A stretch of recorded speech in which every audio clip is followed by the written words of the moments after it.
Olá, sétimo ano, bom dia, boa tarde, boa noite. Então, vou começar a aula com aquele recado que o registro de frequência no Classroom mudou. Vocês têm que clicar lá no link número 1 e resolver as atividades. Resolvendo, a presença de vocês vai ficar registrada. Então, vamos para a nossa aula de hoje, que é sobre formas tridimensionais, toy art e muiraquitãs. Já vão entender o que são esses nomes. Antes, vamos falar sobre a aula passada. Na aula passada, a gente mostrou uma linha do tempo, falou sobre a história da arte, a gente então falou um pouco sobre renascimento, neoclassicismo, romantismo, retomando um pouco do que vocês já aprenderam nas aulas anteriores. E falamos daí do modernismo. Falamos de diversas inovações que o modernismo apresentou, trouxe para a arte, focando principalmente nas esculturas. Inclusive, retornamos em vários pontos que já falamos durante as aulas. E daí eu falei para vocês sobre contemporâneo, e acabou ficando uma aula bem pesada, porque esse assunto é muito novo para vocês. Mas não se preocupem, porque isso vai sendo retomado ao longo das aulas. Na aula de hoje, a gente vai voltar a falar de tridimensionais. Então, assim, eu fiquei pensando se há alguma dúvida ainda, eu trouxe algo para exemplificar. Então, eu trouxe esse bonequinho hoje, aqui, para mostrar para vocês sobre a atividade. E, no caso, ele é um tridimensional. Tridimensional é aquele que eu consigo, por exemplo, andar em torno desse objeto, eu consigo observar ele de vários ângulos. Para vocês ele não é tridimensional, porque vocês não podem fazer isso, mas vocês estão tendo essa experiência através da câmera. Aí eu trouxe, por exemplo, aqui outro desenho desse mesmo bichinho, um desenho que eu fiz rapidamente, certo? E aqui no caso é um desenho bidimensional, duas dimensões apenas, não tem profundidade. Então, a folha é tridimensional, eu consigo, vamos dizer, caminhar em torno da folha, manusear, olhar de vários ângulos, mas o desenho aqui representado é bidimensional, ele só possui um ângulo de vista, Aí eu trouxe o mesmo desenho aqui, o mesmo desenho, só que eu trabalhei mais, eu tentei colocar uma representação ali de volumes, de sombras, e nisso eu estou criando uma ilusão de tridimensionalidade, mas ele ainda é bidimensional, tá? Então, se havia alguma dúvida ainda, espero ter resolvido quanto à tridimensionalidade e à bidimensionalidade. Vou guardar aqui. Então, voltando ali, então a partir dos tridimensionais, a gente vai falar sobre os objetos afetivos e objetos mágicos. Já vamos entender as diferenças, Toy art e a memória afetiva da cultura pop. Então, eu vou relacionar esse objeto, que são as toy arts, tem muito a ver com brinquedos, com arte, com o tridimensional e também com a cultura pop, que é tudo que vocês veem na TV, como os desenhos, os filmes que vocês mais conhecem, tem a ver com a toy art. A gente vai falar sobre lowbrow, que é um movimento que eu resolvi trazer porque ele também trabalha sobre essa cultura pop, que inclusive na aula passada eu até falei um pouco já sobre isso para vocês. Também vamos falar dos muiraquitãs e a magia. Os muiraquitãs, diferente do toy art, eles são produções de etnias indígenas e tem uma história, todo um mito que os envolve. Estão há muito tempo, antes da colonização já eram produzidos, mas a gente vai ver uma relação entre os muiraquitãs e a toy art. Uma questão para a gente iniciar assim, as reflexões da aula você possui objetos mágicos? Ou a magia é algo irreal, presente apenas em ficções e nas ideias dos povos primitivos? Você possui objetos de grande valor afetivo? Por que eles carregam esse valor para você?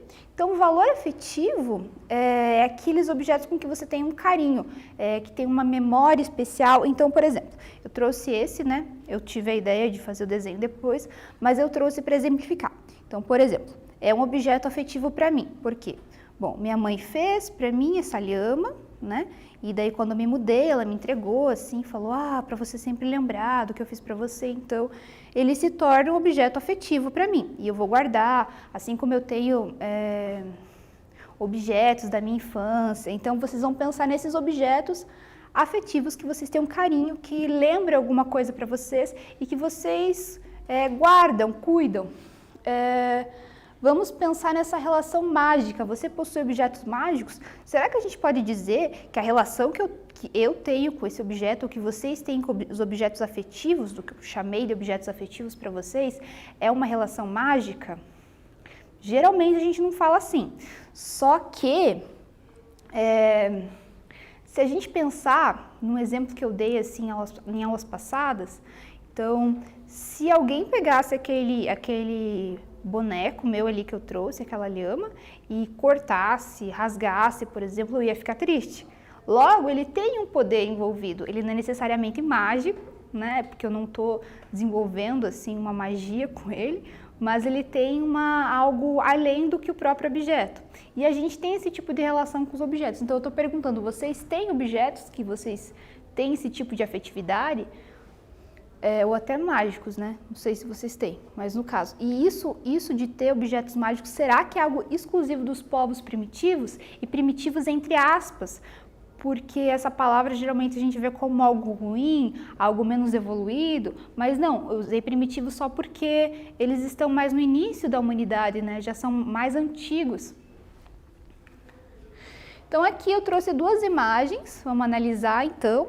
Lembrando que a descrição, né, que eu faço visual é sempre ligado à minha percepção.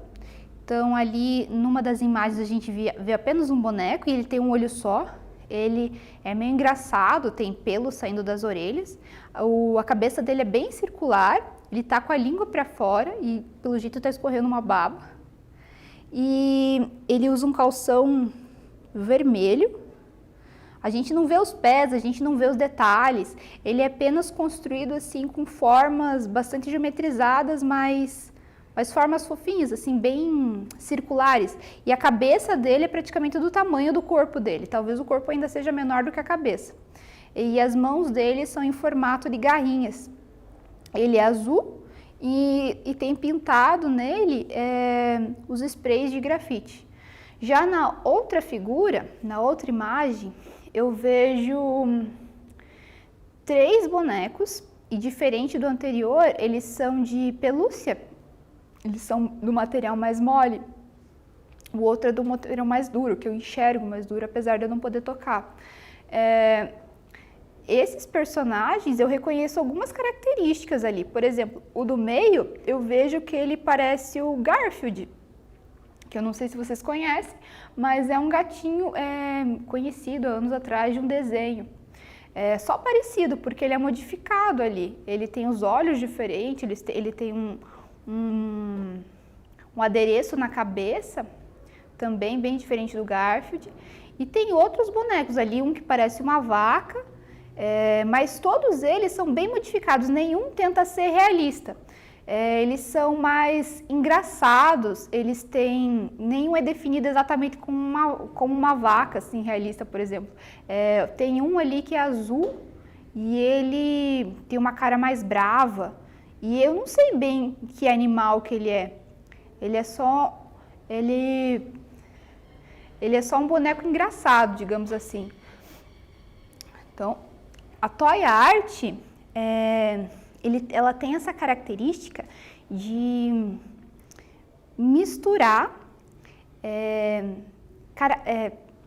formas, misturar características dos desenhos que a gente vê em vários lugares. Então ele agrupa várias características desses desenhos, por exemplo, um olho piscando, um dente mais engraçado, ou uma orelha diferenciada. Ele agrupa todas essas características que a gente vê por aí em vários tipos de desenhos, vários tipos de filmes e coloca em um personagem só. Então vai se criando figuras muito divertidas e engraçadas. Então aqui, toy art, né? Uma explicação ali. Tem outro desenho de uma outra toy art que já tem uma forma mais humanizada, né? Eu vejo que é um homem e esse homem está com uma cara muito brava.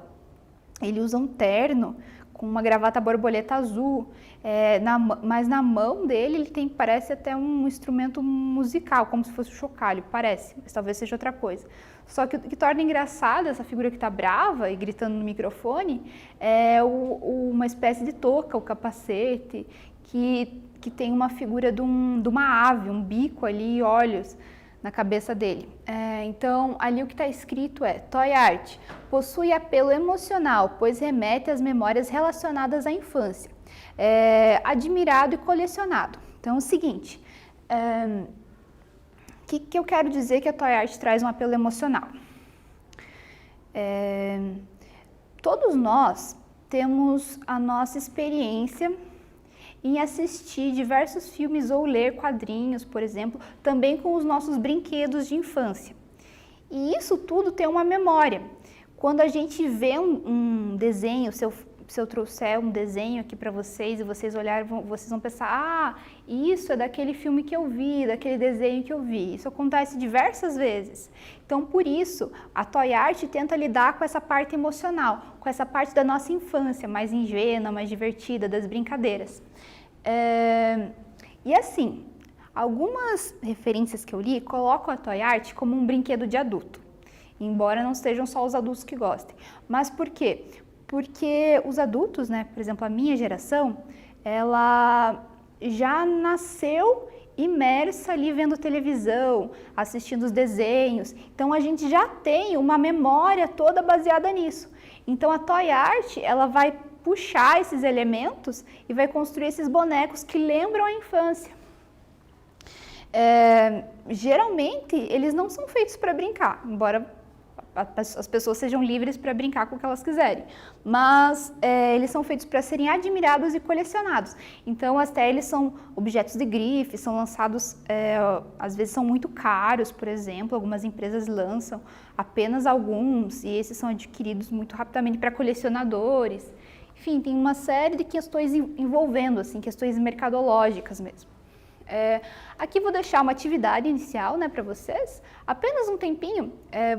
Você possui brinquedos de quando era ainda mais jovem?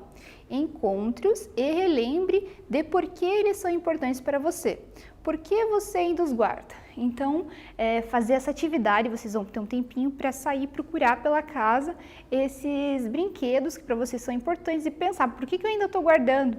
O que me lembra isso? Então, esse tempo para vocês, já retornamos.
retornando. Vamos aqui. Então, meio que um resumo do que a gente falou, né, sobre o Toy Art. Então, a Toy Art é essas produções vendidas até em loja de brinquedos ou de arte relacionados a designers, artistas. Às vezes se encontra no mercado e tem muita gente mesmo que produz em casa. Eu, por exemplo, encontrei vários vídeos na internet de gente ensinando como produzir uma Toy Art. Tem alguns que se encontra, eles são só o bonequinho, eles são feitos para a pessoa pintar em cima, definir o que ela quer. Mas assim, as referências aos personagens, né, geralmente são da cultura pop, que foi isso que eu falei, isso que nos chega com mais facilidade, que tem na televisão, que a gente vê em revistas também, como artistas mais conhecidos, personagens comics eu quero dizer quadrinhos, né? Por exemplo, super-heróis, ou de desenhos em geral, games também, dos jogos, são esses personagens, de filmes mais conhecidos, que atingem uma grande quantidade de gente, e do rock e políticos populares também. Então, as características todos esses personagens podem ser misturadas. Então, você pode colocar lá um personagem com a cabeça do Trump e misturado com características de um personagem de desenho animado, como, por exemplo, o Piu Piu. A cultura urbana.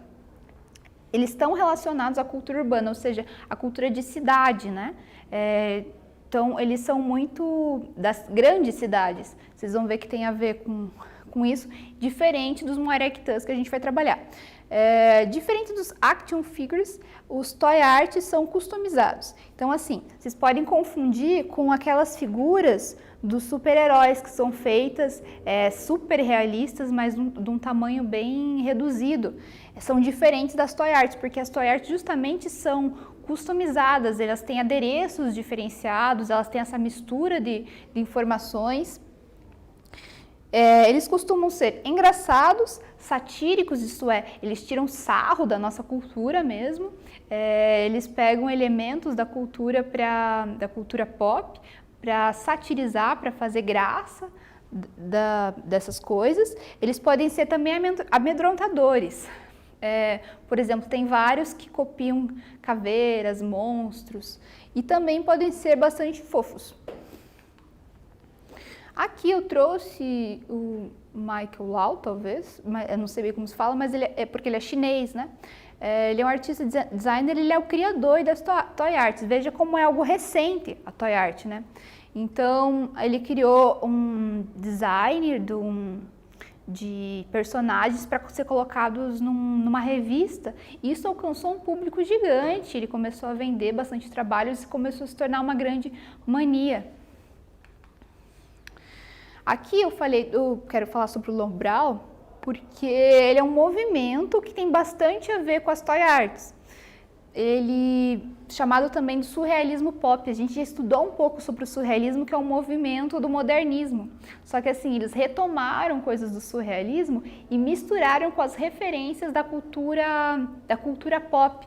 Então ali vocês veem diversos personagens. Ali, por exemplo, tem um ET, tem palhaços. Todos eles estão colocados como se fossem totens, né? Então eles misturam esses elementos da cultura pop, mas usando até referências mesmo dos indígenas, né? Os indígenas americanos que fazem totens, por exemplo. É um movimento underground, e underground quer dizer aquele que foge aos padrões. Então dificilmente a gente vai ver o Lobral, apesar de eles estarem conquistando espaço, dificilmente a gente vai ver como arte no museu, por exemplo. Dificilmente vocês vão ver sobre o Lobral nos livros escolares, por enquanto, porque eles estão começando a aparecer. E é um movimento bem forte dos Estados Unidos. E também é bastante recente, né? Meio que na década de 60, 70, assim como as toy art. De novo, uma atividade para vocês. Você se lembra quais foram no passado, né? E quais são, no seu presente, os seus personagens de desenho favoritos? Em um desenho, reúna as características mais marcantes desses personagens em um só. Depois, através de massas de modelagem, costura outros, você poderá fazer esses personagens tridimensional. Então não é para você trabalhar com a modelagem agora, exatamente porque não dá tempo, né, de vocês procurarem o material. Mas a ideia é que vocês recordem quais são seus personagens favoritos e a partir de características, por exemplo, um olho, um braço, do corpinho mesmo, vocês desenhem um personagem diferente só de vocês. Então, tempo para vocês, já retornamos.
Então, espero que vocês tenham construído um personagem bem legal e vamos dar continuidade à aula.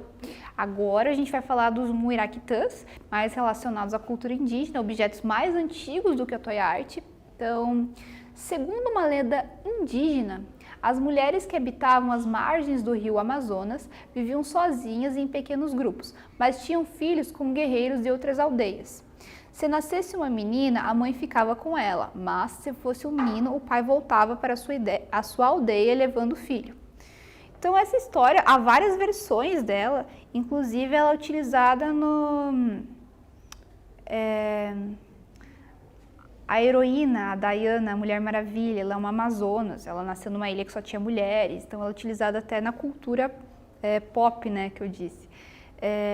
Então assim, essa lenda que algumas etnias indígenas do Brasil, né, contam que mulheres viviam uma comunidade só de mulheres, né, e como só tinha mulheres naquela comunidade? Quando nasciam homens, eles iam morar com os pais.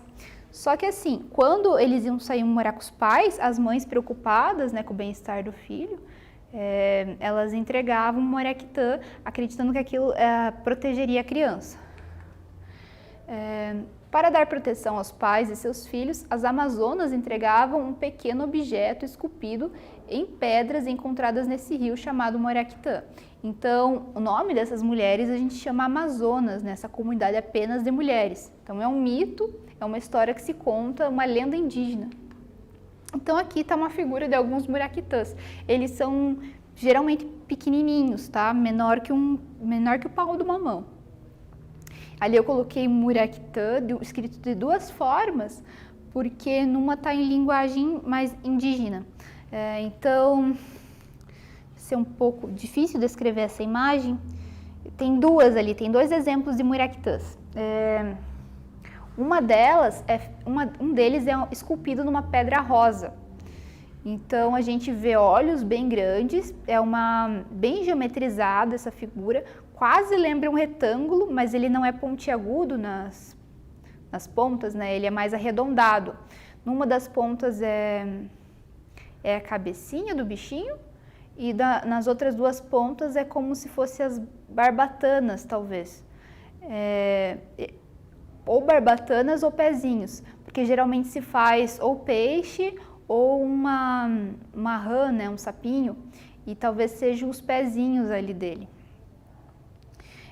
Já o outro também segue a mesma lógica, assim, é o mesmo formato quase que de um triângulo, mas com as pontas bem arredondadas. E esse a gente vê olhinhos mais separados, mais simples, mas também com a mesma estrutura de ou é um pezinho ou é uma barbatana.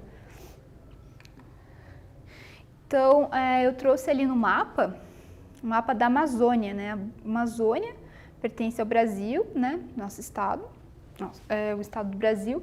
E ali no Baixo Amazonas, que está ali em uma cor diferente no mapa, é onde estão as etnias dos Tapajós e dos Konduri, que, não sei se é assim que fala, mas Konduri, eles têm essa lenda lá e eles que produzem os Muiractãs. E assim, os Muiractãs eles assumiram uma grande importância até no Brasil todo, assim, para definir a nossa identidade.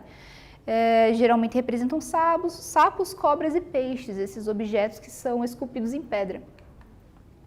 Os Muiractãs, objetos aos quais se atribui poderes mágicos. Então, proteção, amuletos, símbolos de poder e ainda como material para compra e troca de objetos valiosos. Então, eles são tão importantes culturalmente que eles são utilizados para trocar por objetos valiosos e também se dá esse poder, se atribui esse poder de proteção a eles. Então, os Muiractãs têm tanta importância cultural que eles foram representados em diversas mídias. Mídias, eu quero dizer, livros, filmes, então são várias formas de comunicação, né? Então eu trouxe alguns exemplos. As Aventuras de Benjamin, o Muiractã, é um livro infantil, né? Conta a história de um garoto que se tornou um Muiractã, ou pelo que eu me lembro, Ariane e a Pena de Arpia. que é um game e também aparece o Maraquitã, é como se fosse um objeto valioso, é como se fosse uma estrelinha que a personagem ganha. Eu trouxe ali do Macunaíma, que existe o filme, existe o livro, e o livro ali é do Mário de Andrade, né, que também o Mário de Andrade está representado ali naquela figura que eu trouxe, aquela nota de 500 cruzeiros, né, e daí ali do lado do rosto do Mário de Andrade vocês podem ver a figura do Maraquitã, porque o Maraquitã ele acabou assumindo essa identidade assim para tratar do Brasil mesmo. Agora a gente já vai começar o nosso quiz. Número 1. A toy art caiu no gosto do público principalmente porque A. Retoma ideais clássicos gregos. B. Utiliza referências da cultura popular como desenhos animados. C. Pela pouca técnica empregada. D. Por possuírem poucas cores. Tempo para vocês, já retornamos com a resposta.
Retornando, a toy art caiu no gosto do público, principalmente porque, vamos ver qual que é a resposta correta. B. Utiliza referências da cultura popular como desenhos animados.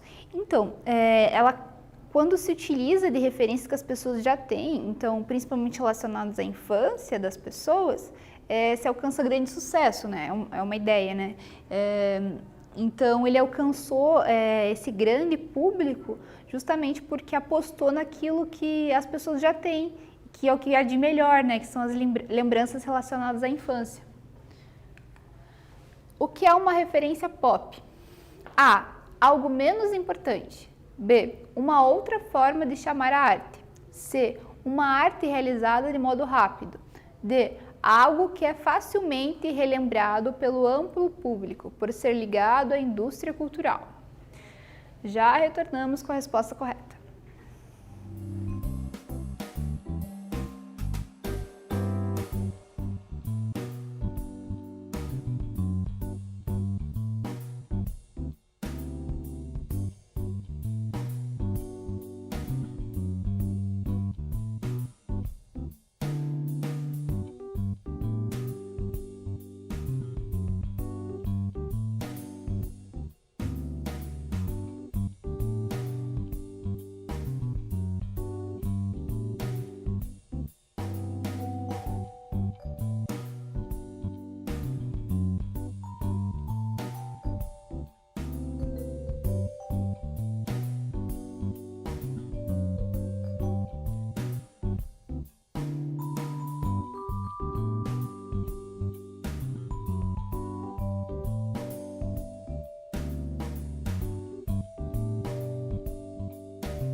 Então, o que é uma referência pop? É questão 2.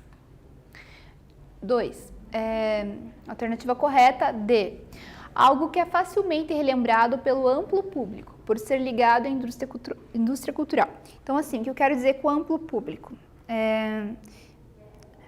A gente tem nichos, né? Nichos grupos que gostam de determinadas coisas.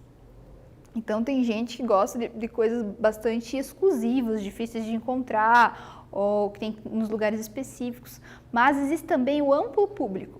Então, existem produções que são feitas para esse público mais amplo. Por exemplo, as novelas, elas são pensadas para um público muito amplo. Já as séries, elas são pensadas para públicos mais singulares, porque vão de acordo com as características que cada público gosta.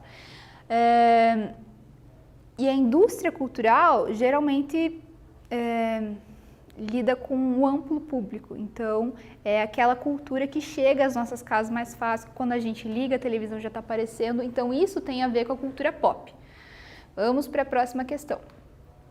Os muraquitãs, para muitos dos povos indígenas do Baixo Amazonas, são A. Obras de grandes artistas modernos. B. Símbolos de poder e proteção. C. Brinquedos, apenas. D. Apenas objetos comuns. Tempo para vocês resolverem, já retornamos.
Os muraquitãs, para muitos dos povos indígenas do Baixo Amazonas, são. A alternativa correta é a B, símbolos de poder e proteção. Então agora a gente vai para os nossos testes. A número 1 é: a toy art está ligada a que contexto? A, arte rupestre. B, contexto urbano. Dá um tempo para vocês responderem e já retornamos.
Retornando, a toy art está ligada a que contexto? A resposta correta é a B, ao contexto urbano. Então, vamos para o nosso teste número 2. Para fazer um muraquitã, foi preciso buscar dentro do rio uma pedra adequada. Que técnica pode produzir esse muraquitã? A. Esculpir. B. Modelar. Tempo e já retornamos.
Para fazer um muraquitã, foi preciso buscar dentro do rio uma pedra adequada. Que técnica pode produzir esse muraquitã? A alternativa correta é a técnica de esculpir. Número 3, João gosta muito de toy art e quer mesmo construir um personagem. Para isso, João quer usar sua habilidade de modelar. Que material o João pode utilizar? A. Argila, que é com barro e água, né? Ou pedra-sabão, que é uma pedra mais maleável. Deixar esse tempo, já retornamos com a resposta.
João gosta muito de toy art e quer mesmo construir um personagem. Para isso, João quer usar sua habilidade de modelar.